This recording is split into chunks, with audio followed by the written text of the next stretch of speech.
सत्कारयोग अज की इस महारैली में हाजिर सत्कारयोग पिंडा चो आए बजुर्गों, नौजवानों, माताओं, भैनों अते स्टेज ते बैठे आगू साहबान, सब तो पहला फतेह अर्ज करदा। वाहिगुरू जी का खालसा, वाहिगुरू जी की फतेह। मैं तो पहला तुसी कमर गरेवाल होरां कोलों बहुत ही भावुक गीत जिहड़े तुहाडे नाल संबंधित ने सुने ने। मैं तुहाडे नाल कुछ गल्लां इहो जिहियां करने चाहुंदा जिहड़ा कूड़ प्रचार मोदी सरकार कर रही है, तुहानूं उन्हां दा जवाब मिल सके। अज तुसी दुनिया का एक नवेकड़ा अंदोलन पंजाब वाले ने खड़ा किया। पंजाब इस अंदोलन का आधार है।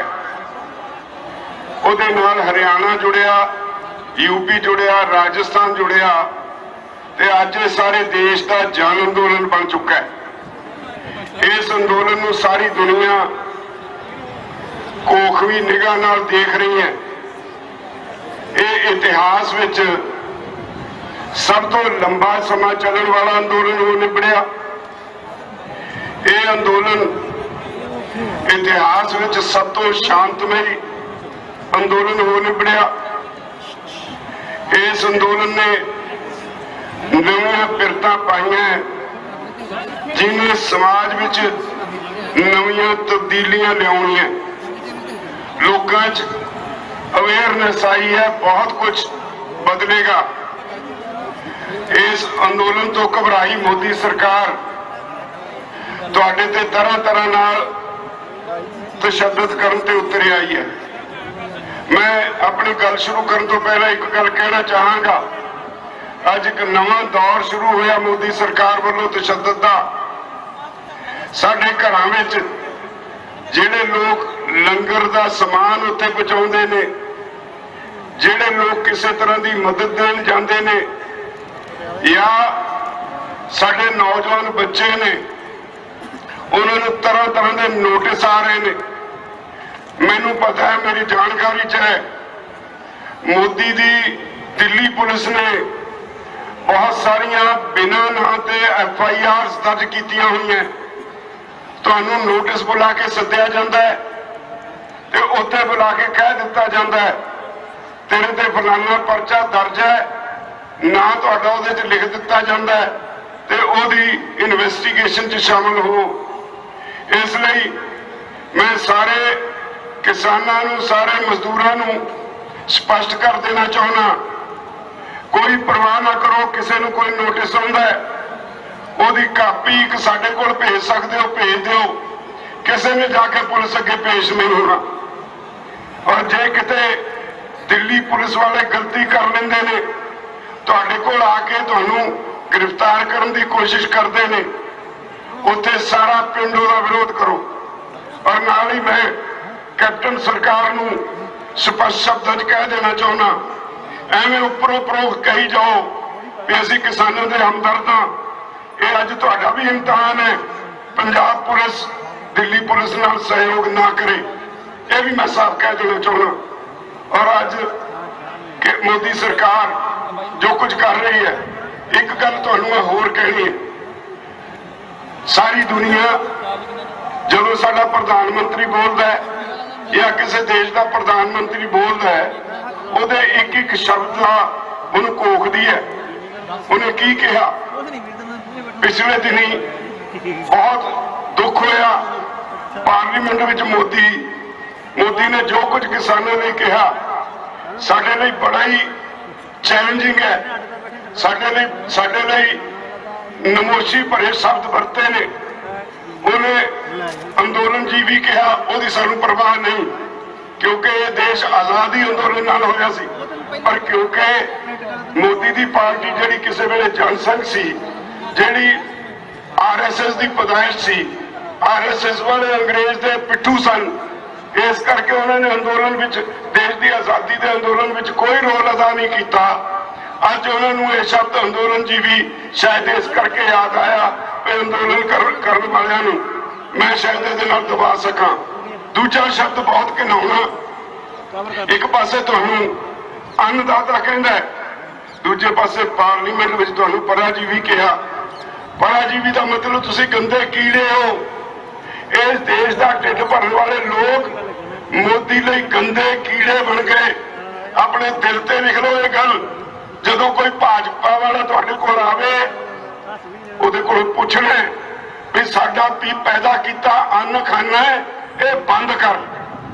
ਅਸੀਂ ਗੰਦੇ ਕੀੜਿਆਂ ਦਾ ਜਿਹੜਾ ਪੈਦਾ ਕੀਤਾ ਅੰਨ ਹੈ ਇਹ ਤੁਹਾਨੂੰ ਖਾਣ ਦਾ ਕੋਈ ਅਧਿਕਾਰ ਨਹੀਂ। ਤੁਸੀਂ ਮੋਦੀ ਦਾ ਬਣਾਇਆ ਹੋਇਆ ਅਨਾਜ ਜਿਹੜਾ ਉਹ ਖਾ ਲਓ।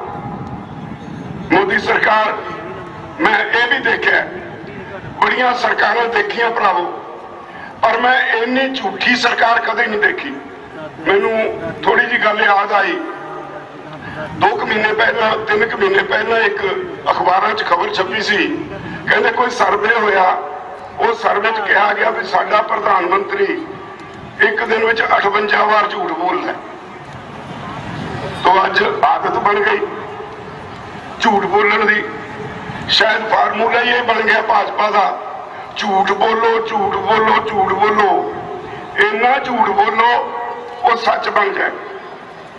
ਤੁਹਾਡੀ ਲੜਾਈ ਆ 3 ਕਾਨੂੰਨਾਂ ਤੋਂ ਸ਼ੁਰੂ ਹੋਈ, ਜਿਹਨਾਂ ਨੂੰ ਕਾਲੇ ਕਾਨੂੰਨ ਅਸੀਂ ਕਹਿੰਦੇ ਹਾਂ। 11 ਮੀਟਿੰਗਾਂ ਸਾਡੀਆਂ ਸਰਕਾਰ ਨਾਲ ਹੋਈਆਂ। ਪਹਿਲੀਆਂ 4 ਮੀਟਿੰਗਾਂ ਵਿੱਚ ਅਸੀਂ ਵਿਸਥਾਰ ਵਿੱਚ ਕਲੌਜ਼ ਬਾਈ ਕਲੌਜ਼ ਸਾਰੇ ਕਾਨੂੰਨਾਂ ਤੇ ਬਹਿਸ ਕੀਤੀ। ਜਦੋਂ ਕਿਸੇ ਕਲੌਜ਼ ਤੇ ਬਹਿਸ ਹੁੰਦੀ ਸੀ ਉਹਨਾਂ ਦੇ ਮੰਤਰੀ ਲਿਖ ਲੈਂਦੇ ਸੀ ਜੀ ਇਹਦੇ 'ਚ ਆਹ ਸੋਧ ਕਰ ਦਿੰਦੇ ਆ। ਦੂਜੀ ਕਲੌਜ਼ ਤੇ ਹੋਈ ਇਹਦੇ 'ਚ ਆਹ ਸੋਧ ਕਰ ਦਿੰਦੇ ਆ। ਤੀਜੀ ਕਲੌਜ਼ ਤੇ ਹੋਈ ਇਹਦੇ 'ਚ ਆਹ ਸੋਧ ਕਰ ਦਿੰਦੇ ਆ। ਇੱਕ ਲੰਬੀ ਲਿਸਟ ਸੋਧਾਂ ਦੀ ਤਿਆਰ ਹੋ ਗਈ ਤੇ ਅਸੀਂ ਕਿਹਾ ਵੀ ਜੇ ਇੰਨੀਆਂ ਸੋਧਾਂ ਕਰਨੀਆਂ ਇਹਨੂੰ ਵਾਪਸੇ ਲੈ ਲਓ। ਇੱਕ ਮੀਟਿੰਗ ਹੋਈ, ਮੀਟਿੰਗ ਵਿੱਚ ਹੋਮ ਮਿਨਿਸਟਰ ਸੀ, ਅਸੀਂ ਵੀ ਸੀ।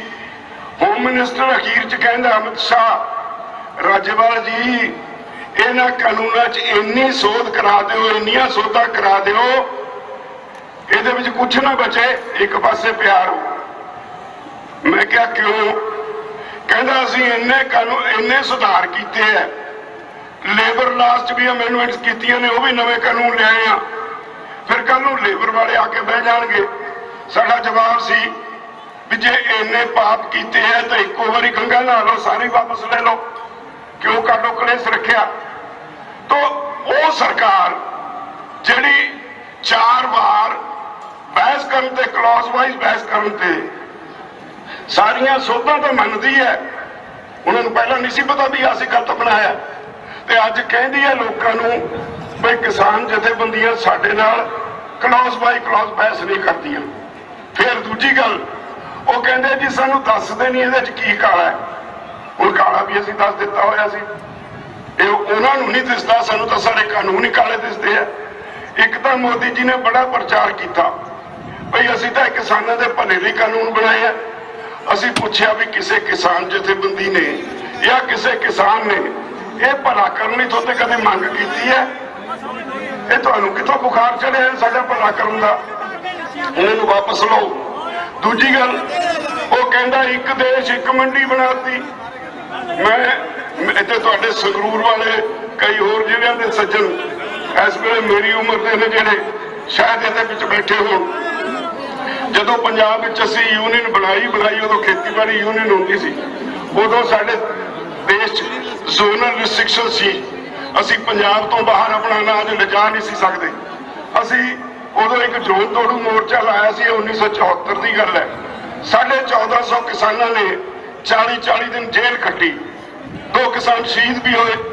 ਅਸੀਂ ਉਹਨਾਂ ਦਿਨਾਂ ਵਿੱਚ ਇੱਕ ਹਾਈ ਕੋਰਟ ਵਿੱਚ ਰਿਟ ਪਾਤੀ, ਜਸਟਿਸ ਕੁਲਦੀਪ ਸਿੰਘ ਉਦੋਂ ਵਕਾਲਤ ਕਰਕੇ ਆਏ ਸੀ। ਉਹ ਹਾਈ ਕੋਰਟ ਦਾ ਫੈਸਲਾ ਅਕਤੂਬਰ 1976 ਚ ਸਾਡੇ ਹੱਕ 'ਚ ਆ ਗਿਆ। ਹਾਈ ਕੋਰਟ ਨੇ ਕਿਹਾ ਕਿਸਾਨ ਜਿਹੜਾ ਮਿੱਟੀ 'ਚ ਮਿੱਟੀ ਹੋ ਕੇ ਪੈਦਾ ਕਰਦਾ ਹੈ, ਸਰਕਾਰ ਨੂੰ ਕੋਈ ਅਧਿਕਾਰ ਨਹੀਂ ਉਹਦੀ ਪੈਦਾਵਾਰ ਤੇ ਕਿਸੇ ਤਰ੍ਹਾਂ ਦੀ ਪਾਬੰਦੀ ਲਾਉਣ ਦਾ। ਉਹ ਜਦੋਂ ਜੀ ਚਾਹੇ, ਜਿੱਥੇ ਚਾਹੇ, ਜਿੰਨੀ ਚਾਹੇ ਸਾਰੇ ਦੇਸ਼ ਵਿੱਚ ਆਪਣੀ ਜਿਣਸ ਲਿਜਾ ਕੇ ਵੇਚ ਸਕਦਾ ਹੈ। सरकार उन्होंने स्टॉकिस्ट भी नहीं कह सकती। उस फैसले के बाद अज तक कोई पाबंदी नहीं। असीं पुछिया मंत्रियों नूं बई पंजाब दा किन्नो सारे देश च बिकदा है, कोई पाबंदी नहीं। जम्मू कश्मीर दा सेब सारे देश च बिकदा है, कोई पाबंदी नहीं। महाराष्ट्र तो केला संतरा ते उत्थे दा प्याज सारे देश च बिकदा है, कोई पाबंदी नहीं। बिहार तो झोना 700 800 900 खरीद के व्यापारी इत्थे पंजाब च किसानां दे नाम ते 1888 बेच लैंदा है, कोई पाबंदी नहीं। यूपी चों 1200 रुपये झोना खरीद के इत्थे लिया के बेच दिंदे ने, कोई पाबंदी नहीं। तुसीं किहड़ा नवां काम कीता है? पाबंदी तो पहला ही है नहीं। तो झूठ बोलने से लक बनिया इको कहते ने भी देखो जी इस कानून नाल किसानों का बहुत भला होएगा। असी विचोलिया कढ़ दिता। असी पूछया पहला विचोलिया की डेफिनेशन दसो। पंजाब विच दुनिया का बेहतरीन मंडीकरण ढांचा है। असी ट्राली लैके आने, आड़ती साडी ट्राली खाली कराउंदा है, ओहदी सफाई कराउंदा है, ओहदा भाव लवाउंदा है, बोरियां च पा के एजेंसी नूं डिलीवर करता है ते ओहदे बाद बिल बना के सरकार नूं दिंदा है, पैसे लेके सानूं दिंदा है। जे तां कणक दा भाव 1925 है, 1925 का ही वो बिल बना के दिंदा है। जे तां सानूं 1500 देवे फिर तो विचोलिया मान लिया। जे 1925 का बिल बनाया 1925 मैनू दे दिते, फिर वो विचोलिया काहदा होया? उन्हें जिहड़ी सेवा की, जिहड़ी सर्विस दी, ओहदा सर्विस प्रोवाइडर ओहदा उन्हें कमीशन ले लिया। विचोलिए तो तुसीं लिया रहे हो। अंबानिया अडानिया नूं वड्डे वड्डे कारपोरेट हाउसिस नूं विचोलिए के तौर पर इत्थे लिया रहे हो। उन्हां दे CEO उन्हां दे मुलाजम वो विचोलिए का काम करनगे, ये भी कोई तुक नहीं। तो असी एक एक गल ते इन्हां नूं भरावो पहुंचाया। और मैं तुहाडी जानकारी लई दस्सां, अज सरकार कोल तुहाडे ये जथेबंदियों के डेलीगेशन नाल बैठ के गल करन लई एक भी दलील है नहीं। झूठ से लक बनिया। असी जदों 4 बारी बहस कर रही, 5वीं बारी असी पूछया सानू दस तां दिओ तुसीं की कहना चाहुंदे हो। जदों ना बोले साडे विचों एक सज्जन ने यस और नो लिख के फाइल मूहरे करती, सारे ने लिख के फाइल मूहरे करती और असी सारे चुप करके बैठ गए। 1 घंटा असी मौन रखिया भाई सरकार दसे ਇਹਦੇ ਵਿੱਚ गलत की है जो असी कहने या ठीक की है ਜਿਹੜਾ सरकार कहती है। सानू साडे कोई पल्ले तो पावे।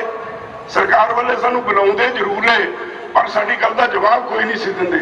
1 घंटा चुप रहे। एक बारी एक ਇਹਦੇ ਵਿੱਚ होर भी बड़ा इंटरस्टिंग मुद्दा है। असी सरकार नू कहा भी यह कानून बनाउण दा तुहानू अधिकार ही नहीं सी। संविधान दे विच साडे जिहड़ी 7th शेड्यूल च एक स्टेट लिस्ट है, एक यूनियन लिस्ट है, एक कंकरेंट लिस्ट है। 3 लिस्टां ने जिहदे विच लिखिया भी कित्थे कित्थे किहड़ी सरकार कानून बना सकती है। खेती स्टेट लिस्ट विच 12 नंबर ते दर्ज है। इसदा मतलब राज्यां दा विषय। 18 नंबर ते खेती मार्केटिंग दर्ज है। और इस तरह जिहड़ा इन्हां ने कहा भी असीं जी कंकरेंट लिस्ट चों 33 नंबर ते जिहड़ी आइटम दर्ज है ਉਹਦੇ ਉੱਤੇ एक कानून बनाया। ਅਸੀਂ ਕਿਹਾ ਵੀ ਤਾਂ ਤੁਸੀਂ ਬਣਾਇਆ ਹੀ ਵਪਾਰ ਵਾਸਤੇ, ਉਹਦਾ ਨਾ ਹੀ ਕਾਨੂੰਨ ਦਾ ਵਪਾਰ ਨਾਲ ਸੰਬੰਧਿਤ ਹੈ। ਇਹ ਜੇ 33 ਨੰਬਰ ਤੇ ਵੀ ਬਣਾਇਆ ਉਹਦੇ ਸ਼ਬਦ ਫੂਡ ਸਟਫ ਲਿਖਿਆ। ਅਸੀਂ ਫੂਡ ਸਟਫ ਨਹੀਂ ਪੈਦਾ ਕਰਦੇ, ਫੂਡ ਗ੍ਰੇਨ ਪੈਦਾ ਕਰਦੇ ਹਾਂ। ਅਸੀਂ ਦਾਣੇ ਪੈਦਾ ਕਰਦੇ ਹਾਂ। ਕਣਕ ਫੂਡ ਗ੍ਰੇਨ ਹੈ, ਆਟਾ ਫੂਡ ਸਟਫ ਹੈ। ਉਹ ਅਸੀਂ ਆਟਾ ਨਹੀਂ ਸਿੱਧਾ ਪੈਦਾ ਕਰਦੇ, ਅਸੀਂ ਪੈਦਾ ਕਰਦੇ ਹਾਂ ਕਣਕ ਦੇ ਦਾਣੇ। ਉਹ ਫੂਡ ਗ੍ਰੇਨ ਹੈ, ਤੁਸੀਂ ਉਹਦਾ ਕਾਨੂੰਨ ਨਹੀਂ ਬਣਾ ਸਕਦੇ। ਅਸੀਂ पैडी पैदा करते हैं, झोना पैदा करते हैं, चावल सीधे नहीं पैदा करते। चावल फूड स्टफ है तो जो झोना है वो फूड ग्रेन है। तुम ये कानून बना नहीं सकते। वो फिर नहीं मने। एक मीटिंग च मैं 7 पार्लीमेंट में जवाब देते हुए इस मंत्री के तोमर के वो कढ़ के ले गया। एक सवाल जो पार्लीमेंट च उन्हें जवाब दिता है उत्थे असीं कहते रहे भी आ तुसीं फलानी तरीक नूं फलाना MP इन्ना नंबर सवाल ਉਹਦੇ जवाब च कहा भी खेती स्टेट सब्जेक्ट है। इन्ना नंबर सवाल फलाना MP इन्नी तारीख नूं तुसीं कहा एग्रीकल्चर मार्केटिंग जिहड़ा वो स्टेट सब्जेक्ट है। 7 दे 7 पढ़ के सुनाए। असीं व्यापार करन नहीं मंडी च जांदे, असीं अपनी फसल बेचण जाने, मार्केटिंग लई जाने। असीं व्यापारी नहीं। ਇਸ ਕਰਕੇ ਤੁਸੀਂ ਇਹ ਕਾਨੂੰਨ ਨਹੀਂ ਬਣਾ ਸਕਦੇ। ਤਾਂ ਜਦੋਂ ਅਸੀਂ ਇਹ ਉਹਨਾਂ ਦੇ ਸਾਹਮਣੇ ਰੱਖਿਆ ਤੇ ਫਿਰ ਉਹਨਾਂ ਨੂੰ ਕੋਈ ਜਵਾਬ ਨਹੀਂ ਆਇਆ, ਉੱਠ ਕੇ ਦੂਜੇ ਕਮਰੇ ਚਲੇ ਗਏ। ਸਾਨੂੰ ਕਹਿੰਦੇ ਚਲੋ ਦੇਖੋ ਜੀ ਤੁਸੀਂ ਆਪਸ ਵਿੱਚ ਬਾਤਚੀਤ ਕਰ ਲਓ। ਮੁੜ ਕੇ 4 ਘੰਟੇ ਨਹੀਂ ਆਏ। ਸਰਕਾਰ ਦੀ ਸਥਿਤੀ ਇਹ ਹੋਈ ਪਈ ਹੈ ਵੀ ਤੁਹਾਡੇ ਜਿਹੜੇ ਜਥੇਬੰਦੀਆਂ ਦੇ ਆਗੂ ਨੇ ਜਦੋਂ ਤੁਹਾਡਾ ਕੇਸ ਪੇਸ਼ ਕਰਦੇ ਨੇ ਇਹਨਾਂ ਕੋਲ ਜਵਾਬ ਕੋਈ ਨਹੀਂ। ਮੈਂ ਇੱਕ ਗੱਲ ਤੁਹਾਨੂੰ ਸਾਰਿਆਂ ਨੂੰ ਅਖੀਰ 'ਚ ਹੋਰ ਕਹਿਣੀ ਚਾਹਾਂਗਾ, ਇਹ ਲੜਾਈ ਅੱਜ ਸਿਰਫ ਕਿਸਾਨ ਦੀ ਲੜਾਈ ਨਹੀਂ। ਬਹੁਤ ਖੁਸ਼ੀ ਦੀ ਗੱਲ ਹੈ ਵੀ ਪੰਜਾਬ ਦੇ ਆਮ ਜਨਤਾ ਇਸ ਗੱਲ ਨੂੰ ਸਮਝ ਚੁੱਕੀ ਹੈ। ਅੱਜ ਇਹ ਜਨ ਅੰਦੋਲਨ ਬਣ ਗਿਆ। ਸਾਰੇ ਦੇਸ਼ ਵਿੱਚ ਹੀ ਨਹੀਂ, ਸਾਰੀ ਦੁਨੀਆ ਦੀ ਇਸ ਅੰਦੋਲਨ ਤੇ ਅੱਖ ਹੈ। ਸਾਰੀ ਦੁਨੀਆ ਨੂੰ ਕੋਖ ਰਹੀ ਹੈ। ਮੇਰੀ ਤੁਹਾਨੂੰ ਬੇਨਤੀ ਹੈ ਭਈ ਅੱਗੇ ਹਾੜੀ ਦਾ ਸਮਾਂ ਆ ਗਿਆ। ਇੱਕ ਸਰਕਾਰ ਇਹ ਵੀ ਭਰਮ ਫੈਲਾ ਰਹੀ ਹੈ ਵੀ ਇੱਥੋਂ ਲੋਕ ਉੱਠ ਕੇ ਚਲੇ ਜਾਣਗੇ, ਹਾੜੀ ਦੇ ਕੰਮ ਦੇ ਵਿੱਚ ਰੁੱਝ ਜਾਣਗੇ। ਅਸੀਂ ਜਿਹੜੇ ਤੁਸੀਂ ਫੈਸਲੇ ਕੀਤੇ ਉਹਨਾਂ ਦਾ ਸਵਾਗਤ ਕਰਦੇ ਹਾਂ ਵੀ ਪਿੰਡਾਂ ਵਿੱਚੋਂ 10 ਬੰਦਿਆਂ ਦਾ ਜਥਾ ਜਾਏਗਾ, ਉਹਨਾਂ ਦੇ ਲੋਕ ਕੰਮ ਸੰਭਾਲਣਗੇ ਤੇ ਜਦੋਂ ਉੱਥੇ ਨਵੇਂ 10 ਚਲੇ ਗਏ ਉਹ ਫਿਰ ਵਾਪਸ ਆਉਣਗੇ। ਮੇਰੀ ਤੁਹਾਨੂੰ ਬੇਨਤੀ ਹੈ ਸਰਕਾਰ ਨੂੰ ਇਹ ਮੌਕਾ ਅਸੀਂ ਨਹੀਂ ਦੇਣਾ। ਜਦੋਂ ਤੱਕ ਕਾਨੂੰਨ ਵਾਪਸ ਨਹੀਂ ਹੁੰਦੇ ਉਦੋਂ ਤੱਕ ਅਸੀਂ ਉੱਥੋਂ ਨਹੀਂ ਉੱਠਾਂਗੇ। ਔਰ ਜਿੰਨੇ ਤੁਸੀਂ ਪਿੰਡਾਂ 'ਚ ਬੈਠੇ ਹੋ, ਜਿਹੜੇ ਉੱਥੇ ਬੈਠੇ ਨੇ ਉਹਨਾਂ ਦਾ ਕੰਮ ਸੰਭਾਲਣ ਦੀ ਜ਼ਿੰਮੇਵਾਰੀ ਤੁਸੀਂ ਆਪ ਲਓ। ਔਰ ਇਹ ਤੁਹਾਡੇ ਭਵਿੱਖ ਦਾ ਸਵਾਲ ਹੈ, ਤੁਹਾਡੇ ਬੱਚਿਆਂ ਦਾ ਸਵਾਲ ਹੈ। ਇੱਕ ਗੱਲ ਹੋਰ ਇਸ ਅੰਦੋਲਨ ਨੇ ਨਵੀਂ ਜਿਹੜੀ ਸਾਡੇ ਲਈ ਦਿੱਤੀ ਹੈ ਉਹ ਇਹ ਹੈ ਵੀ ਬੜਾ ਬਦਨਾਮ ਕੀਤਾ ਜਾ ਰਿਹਾ ਸੀ ਸਾਡੇ ਯੂਥ ਨੂੰ। ਇਹ ਜੀ ਨਸ਼ੇੜੀ ਹੋ ਗਏ। ਜਿੱਦਣ ਦਾ ਇਹ ਅੰਦੋਲਨ ਸ਼ੁਰੂ ਹੋਇਆ ਕਿਸੇ ਅਖਬਾਰ 'ਚ ਕਦੇ ਖਬਰ ਨਹੀਂ ਪੜੀ ਵੀ ਫਲਾਣੀ ਜਗ੍ਹਾ ਕੋਈ ਮੁੰਡਾ ਨਸ਼ਾ ਕਰਕੇ ਮਰ ਗਿਆ। ਇਹਦਾ ਮਤਲਬ ਇਹ ਕਲੰਕ ਵੀ ਸਾਡੇ ਬੱਚਿਆਂ ਨੇ ਲਾਤਾ। ਬਹੁਤ ਸਾਰੇ ਸਾਡੇ ਬੱਚੇ ਜੇਲ੍ਹਾਂ 'ਚ ਬੈਠੇ ਨੇ। ਸਰਕਾਰ ਨੇ ਉਹਨਾਂ ਦੇ ਤਰ੍ਹਾਂ ਦੇ ਕੇਸ ਪਾਏ ਨੇ। ਅਸੀਂ ਸਾਰੇ ਬੈਠੇ, ਸਾਡੇ ਉਹਨਾਂ ਤੋਂ ਵੀ ਸੰਗੀਨ ਕੇਸ ਸਾਡੇ ਉੱਤੇ ਵੀ ਪਏ ਹੋਏ ਨੇ। ਕੋਈ ਪਰਵਾਹ ਨਹੀਂ, ਅਸੀਂ ਉਹਨਾਂ ਦੇ ਸਾਰੇ ਕੇਸ ਲੜ ਰਹੇ ਹਾਂ। ਕੋਈ 45 ਦੀ ਜ਼ਮਾਨਤ ਹੋ ਗਈ, ਸਾਰੇ ਕੇਸ ਲੜਾਂਗੇ। ਪਰ ਤੁਹਾਨੂੰ ਸਾਰਿਆਂ ਨੂੰ ਇਹ ਬੇਨਤੀ ਹੈ ਜਿਨ੍ਹਾਂ ਨੂੰ ਹੁਣ ਨੋਟਿਸ ਆਉਂਦੇ ਆ ਉਹਦੀ ਬਿਲਕੁਲ ਪਰਵਾਹ ਨਾ ਕਰੋ, ਤਕੜੇ ਹੋਵੋ। ਇਹ ਅੰਦੋਲਨ ਜਿੱਤਾਂਗੇ, ਜਿੱਤਾਂਗੇ, ਜਿੱਤਾਂਗੇ। ਧੰਨਵਾਦ। ਸਤਿ ਸ਼੍ਰੀ ਅਕਾਲ ਜੀ, ਮੈਂ ਨਿਰਮਲ ਮਾਨ ਪੂਰਾ ਟੈਕਸ ਸੈਟਲਮੈਂਟ ਤੋਂ। ਇਹ ਤੁਸੀਂ ਵੀਡੀਓ ਦੇਖ ਰਹੇ ਸੀ ਟੀਵੀ ਪੰਜਾਬ ਦੇ ਉੱਤੇ। ਇਹੋ ਜਿਹੇ ਹੋਰ ਜਾਣਕਾਰੀ ਭਰਪੂਰ ਵੀਡੀਓ ਦੇਖਣ ਵਾਸਤੇ ਟੀਵੀ ਪੰਜਾਬ ਦੇ ਚੈਨਲ ਨੂੰ ਸਬਸਕ੍ਰਾਈਬ ਕਰੋ ਤੇ ਨਾਲ ਹੇਠ ਦਿੱਤੇ ਹੋਏ ਬੈਲ ਆਈਕਨ ਦੇ ਬਟਨ ਦਬਾਓ। ਸਤਿ ਸ਼੍ਰੀ ਅਕਾਲ।